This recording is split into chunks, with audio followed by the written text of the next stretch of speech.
चमन एक मोची था। वो सड़क के किनारे जूते चप्पल जोड़ने और जूते पॉलिश करने का काम करता था। अगर किसी बहन जी की चप्पल टूट गई तो चमन मोची के पास आइए, मात्र 20 रुपए में चप्पल ठीक कराइए। अगर किसी बाबूजी का जूता गंदा हो गया तो चमन मोची के पास आइए और 20 रुपए में जूता पॉलिश कराइए। चमन दिन भर में 150-200 रुपए से ज्यादा नहीं कमा पाता था। देर रात वो अपने घर सब्जी और आटा लेकर पहुंचा। लो सरला, आज फूल गोभी लेकर आया हूँ। सूखे मसाले डालकर खूब चटपटी करके बनाना। फूल गोभी इस समय बहुत महंगी है, तो गोभी लाने की क्या जरूरत थी। लौकी तुरई कद्दू खा खा कर मन उब गया है, तो आज मैंने सोचा गोभी ले चलता हूँ। अपनी कमाई देखकर चीजें खरीदा करो। महंगे आइटम खाने हैं तो ये मोचीगिरी छोड़कर कोई और काम धंधा शुरू करो। अब मैं और क्या काम करूँ? मेरे पिताजी भी मोची थे, उन्होंने ही मुझे सारे काम सिखाए। तुम जरा खाना बनाने से पहले थोड़ी चाय बना लो, वरना खाना खाने से पहले ही मुझे नींद आ जाएगी। कुछ देर बाद सरला चाय लेकर आई। ये लीजिए। मसाले खत्म हो चुके हैं, तुम हल्दीराम सेठ की दुकान से मसाले ले आओ, वरना गोभी बिल्कुल बेस्वाद बनेगी। जाता हूँ, अभी जाता हूँ, लेकिन कहीं हल्दीराम की दुकान बंद न हो गई हो। चमन सेठ हल्दीराम की दुकान पर गया।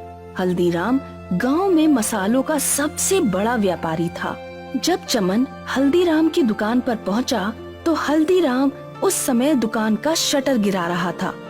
सेठ जी रुक जाइए, मुझे 50 ग्राम धनिया, 50 ग्राम कश्मीरी लाल मिर्च, 50 ग्राम सब्जी मसाला और 50 ग्राम हल्दी दे दीजिए। अब मैं तुम्हारे 50-50 ग्राम मसालों के लिए फिर से दुकान खोलूं? टाइम पर क्यों नहीं आते? माफ कीजिए सेठ जी, आज काम से लौटते वक्त जरा देर हो गई। मेरी घरवाली में भी बुद्धि जरा कम है। जब मसाले पूरी तरह से खत्म हो जाते हैं तभी बताती है। पैसे लाए हो या खाली हाथ ही चले आए हो? नहीं सेठ जी, पैसे लेकर आया हूँ। हल्दीराम ने दुकान खोलकर सारे मसाले दिए। ये लो 400 रुपए दो। सेठ जी 400 रुपए कैसे हो गए? क्या मसाले इतने महंगे हो गए हैं? देखो रात के 11 बजने वाले हैं, ये मोल भाव करने का समय नहीं है। तुम जैसे गरीबों को तो सौदा देना ही बेकार है। चुल्लू भर सामान खरीदते हो और दाम देने में भी आनाकानी करते हो। तुम्हारे पास 400 रुपए हैं तो बताओ, वरना मेरा समय बर्बाद मत करो। सेठ जी इस समय मेरे पास 200 रुपए हैं, आप इन्हें रख लीजिए। कल मैं आपको बाकी के 200 रुपए दे जाऊंगा। ले जाओ फ्री का माल। तुम गरीबों को सामान उधार दे देकर मेरे हजारों रुपए फंस गए हैं। हल्दीराम ने चमन की खूब बेइज्जती कर ली, फिर उसे मसाले दिए। चमन मसाले लेकर घर पहुंचा। खाना खाते समय सरला ने चमन से कहा, कई महीने हो गए, लेकिन मुझे ना तो उल्टियाँ हुई हैं और ना ही पेट में कोई भारीपन महसूस हो रहा है। कल आप मुझे डॉक्टर के पास ले चलिए। ठीक है, कल काम पर जाने से पहले तुम्हें डॉक्टर के पास ले चलूंगा। चमन अगले दिन अपनी पत्नी को डॉक्टर के पास लेकर गया। कुछ जांचें करने के बाद डॉक्टर ने कहा, वैसे तो सब कुछ ठीक है, लेकिन तुम्हें अपना खान पान सुधारना होगा। अनार, सेब, मछली, अंडा, दूध, दही, ये सब अपने खान पान में शामिल करो। उस दिन रात में चमन सरला के लिए अनार और सेब लेकर पहुंचा। फल तो बहुत महंगे होंगे, आज आप हल्दीराम सेठ के पैसे कैसे चुकाएंगे? अरे तुम चिंता क्यों करती हो, उसके पैसे बाद में चुका दिए जाएंगे। थोड़ी बहुत बातें सुनाएगा तो मैं सुन लूंगा, फिलहाल तो मैं उधर जाऊंगा ही नहीं। अपनी पत्नी को अच्छा खिलाने के लिए चमन खूब मेहनत करने लगा।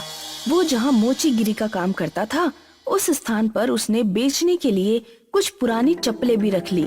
जल्दी ही चमन ने अपनी कमाई दोगुनी कर ली। जैसे जैसे सरला के पेट में उभार आ रहा था, वैसे वैसे चमन की खुशियाँ बढ़ती जा रही थी। चमन खुशी में हल्दीराम के पैसे वापस करना तो भूल ही गया। एक दिन वो खिलौने ले आया। इतनी जल्दी खिलौने क्यों ले आए? अंदर से इतनी खुशी हो रही थी कि मुझसे रुका ही नहीं गया। उधर हल्दीराम बहुत दिनों से चमन का इंतजार कर रहा था। चमन सौदा लेकर उस दिन के बाद से तो गायब ही हो गया। अब तो इधर से निकलता भी नहीं है। मालिक, चमन की घरवाली पेट से है, इसीलिए चमन इस समय उसी की सेहत बनाने में लगा है। आपके कर्ज की उसे कोई चिंता नहीं है। हल्दीराम की भी पिता बनने की बहुत इच्छा थी, लेकिन उसकी शादी के कई सालों बाद भी उसकी पत्नी का गर्भ धारण नहीं हुआ था। हल्दीराम को चमन से जलन महसूस हुई। 200 का सूद बढ़ते बढ़ते 5000 पहुंच गया है। अब मैं चमन से पूरे 5000 वसूल करूंगा। रात में दुकान खुलवाकर सामान लेकर गया और अब पैसे देने का होश नहीं। कल पता लगेगा उस 2 कौड़ी के मोची को। अगले दिन हल्दीराम ने अपने आदमियों को चमन के पास भेजा। चमन रोड पर उस समय अपनी दुकान लगाकर ही बैठा था। तुमने सेठ हल्दीराम के पैसे नहीं लौटाए, इसलिए हम तुम्हारा सारा सामान जब्त करने आए हैं। मात्र 200 रुपए के लिए तुम मेरा सारा सामान जब्त कर लोगे? 200 नहीं 5000। सेठ जी के कर्ज पर चक्रवृद्धि ब्याज लगता है, उसका हिसाब तुम्हें समझ में नहीं आएगा, लेकिन बस इतना जान लो कि तुम्हारा कर्ज 5000 हो गया है। भाइयों, इसका सारा सामान उठा लो। मेरे ऊपर दया करो, इस सामान से मेरी रोजी रोटी चलती है। मैं सेठ जी का कर्ज चुका दूंगा, लेकिन इस समय मेरा सामान छोड़ दो। मैं तुम्हारे सामने हाथ पैर जोड़ता हूँ। ये सब ड्रामा ना हमारे सामने नहीं चलेगा। हल्दीराम के आदमियों ने चमन का सारा सामान बटोर लिया और ले गए। चमन रोता हुआ उनके पीछे पीछे हल्दीराम के पास पहुंचा। सेठ जी, मेरी पत्नी गर्भवती है। इस समय मुझे पैसों की बहुत जरूरत है। मेरे ऊपर दया कीजिए, मेरा सारा सामान लौटा दीजिए। 5000 चुका दो, फिर अपना सामान ले जाना। मेरे सामने रोने धोने का कोई फायदा नहीं, मुझे सिर्फ पैसों से मतलब है। चमन उदास होकर घर पहुंचा। क्या हुआ, आज आप इतनी जल्दी कैसे घर आ गए? हल्दीराम सेठ ने मेरा सारा सामान छीनकर अपने पास रख लिया। कहता है 5000 का कर्ज चुकाओ, फिर सामान वापस मिलेगा। उस हल्दीराम की हिम्मत इतनी बढ़ गई। तुम अभी पुलिस के पास जाओ। पुलिस के पास जाने का कोई फायदा नहीं। हल्दीराम की बहुत जान पहचान है। मेरे जैसे गरीब की पुलिस नहीं सुनने वाली। तो आप क्या हाथ पे हाथ धरे बैठे रहेंगे, कुछ नहीं करेंगे? बहुत कुछ करूंगा। तुम कहती थी ना कि मोचीगिरी का काम छोड़ दो। हल्दीराम की वजह से ही सही ये काम अब छूट गया। अब मैं जूते चप्पलों की दुकान खोलूंगा। लेकिन उसके लिए पैसे कहाँ से आएंगे? मकान गिरवी रखकर। चमन ने अपना मकान गांव के प्रधान के पास गिरवी रख दिया और 2 लाख का इन्वेस्टमेंट करके जूते चप्पलों की शानदार दुकान खोली। चमन मजबूत टिकाऊ जूते चप्पल उचित दामों पर बेचता था, इसीलिए उसकी दुकान चल निकली। कुछ महीनों बाद एक दिन चमन हल्दीराम सेठ के पास पहुंचा। सेठ, मैं तुम्हारे रुपए चुकाने आया हूँ। हालांकि अब मुझे मोचीगिरी के सामान की कोई जरूरत नहीं है, लेकिन वो सामान मेरे पिताजी की निशानी है, इसलिए वो मुझे वापस चाहिए। चक्रवर्ती ब्याज से तुम्हारा कर्ज अब 20,000 हो गया है। इतना कर्ज चुका पाओगे? चमन ने नोटों की गड्डी हल्दीराम की तरफ फेंकी।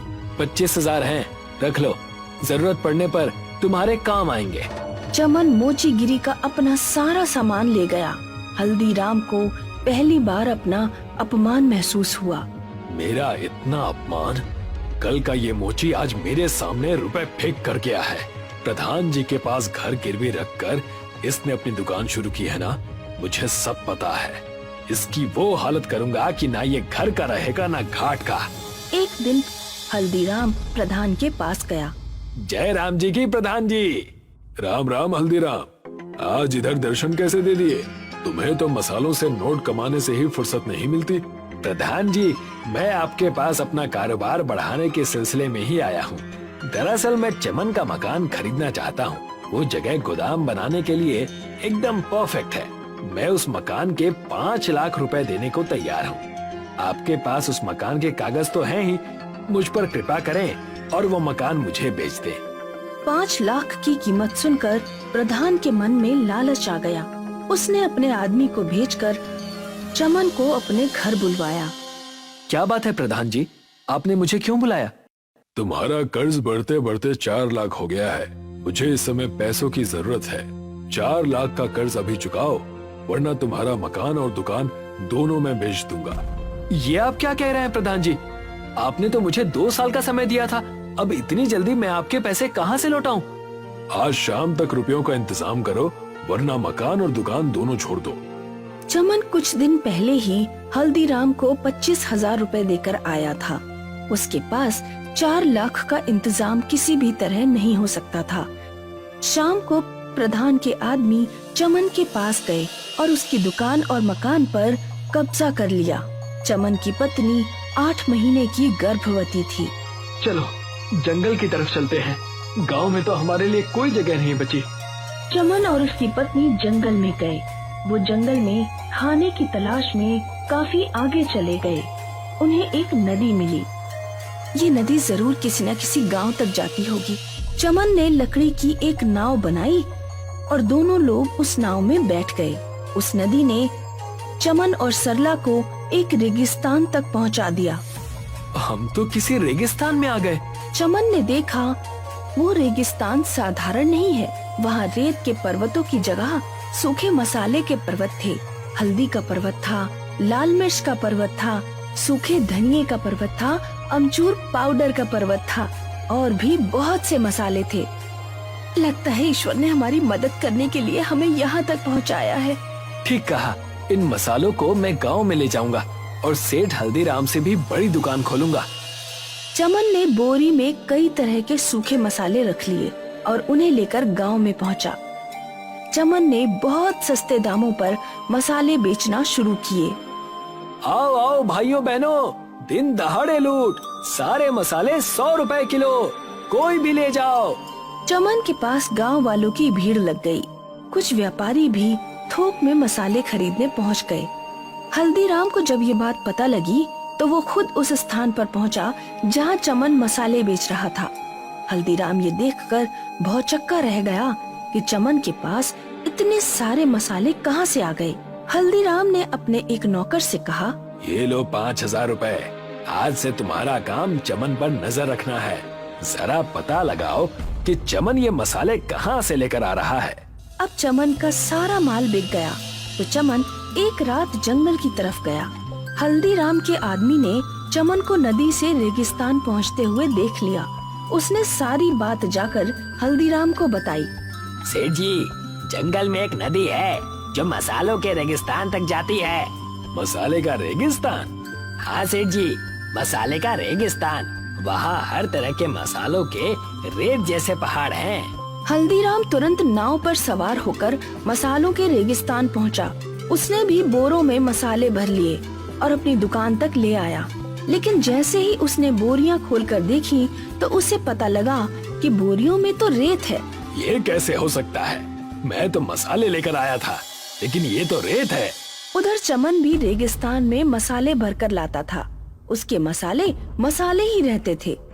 सेठ जी, मुझे तो लगता है कि चमन को कोई वरदान प्राप्त है। वो भी उसी रेगिस्तान से मसाले लाता है, लेकिन उसके मसाले रेत नहीं बनते। चमन जल्द ही बहुत अमीर हो गया। उसने मसालों की बड़ी सी दुकान खोली। अब हल्दीराम को कोई पूछता भी नहीं था। अब तो एक ही उपाय बचा है, किसी तरह मैं उस रेगिस्तान के मसालों को खराब कर दूं। हल्दीराम एक मोटर और एक बड़ा सा पाइप लेकर रेगिस्तान पहुंचा। उसने मोटर को नदी के पानी से कनेक्ट किया और पाइप से रेगिस्तान के सारे मसालों को पानी लगा दिया। लेकिन कुछ ही घंटों में धूप से पानी सूख गया और मसाले पहले जैसे हो गए।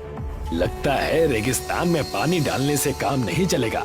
मैं इन मसालों में आग लगा दूंगा। हल्दीराम ने ढेर सारे पैसे खर्च करके बहुत बड़ी मात्रा में पेट्रोल खरीदा।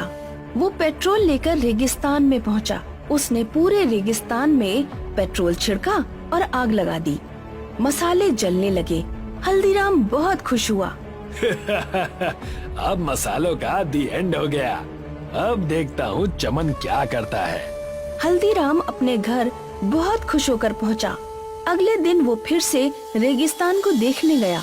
आग बुझ चुकी थी और केवल मसालों के ऊपर की ही परत जली थी। अंदर से सारे के सारे मसाले पहले जैसे ही रहे। उसी समय चमन वहाँ पहुँचा। हल्दीराम, तुम्हारी हरकतें इस रेगिस्तान पर कोई असर नहीं डाल पाएंगी। तुम अपने मसाले की दुकान कहीं और शिफ्ट कर लो, क्योंकि मेरे सामने तुम्हारी दुकान तो चलने से रही। चमन रेगिस्तान से मसाले भरकर ले गया। मैं इस पूरे के पूरे रेगिस्तान को ही साफ कर दूंगा। हल्दीराम एक बहुत बड़ी नाव लेकर, जो बिल्कुल जहाज की तरह थी, रेगिस्तान में पहुंचा।